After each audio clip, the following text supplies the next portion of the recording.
Hi, I'm Wendy Haight Scribner, and this is Wendy Haight Create. Now, in part one of this series, the hand-painted, quilted laptop tote. Say that really fast a couple times. I am working on how I'm going to paint the outside of the tote. Now, when I was drinking my coffee this morning, I was thinking, do I want to do something contemporary? Do I want to do flowers? Do I want to do an English garden? Do I want to do a hummingbird, feathers? What do I want to do on this tote? What's kind of motivating me? And then I remembered that I had painted an English garden scene on some linen that I was working on. And this was for, I think, a dress I was making. And I didn't like the dress, and I didn't like the way it was turning out. So I cut out the piece.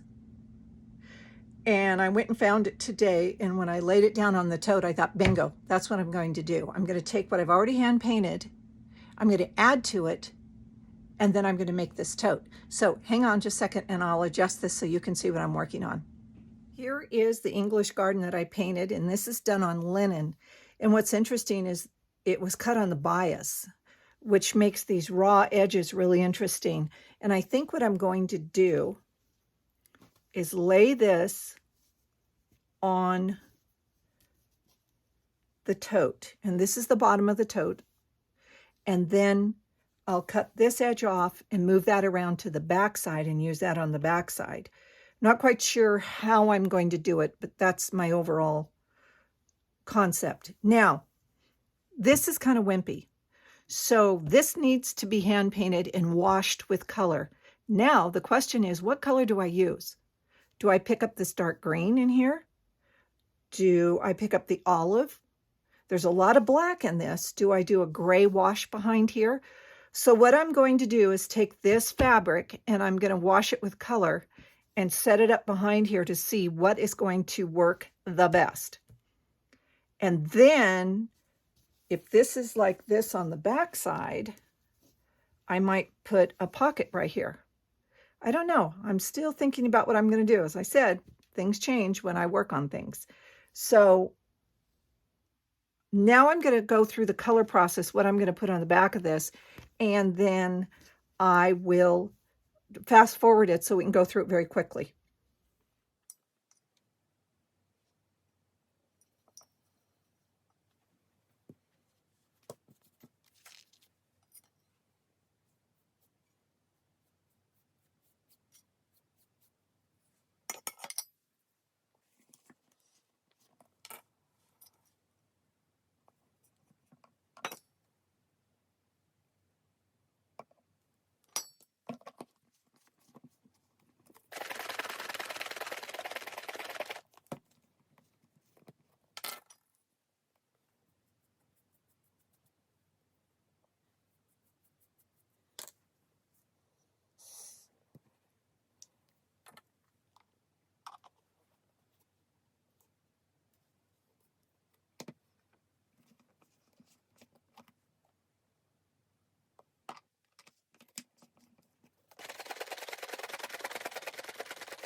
You know what? I think this one is the winner. This is too limey.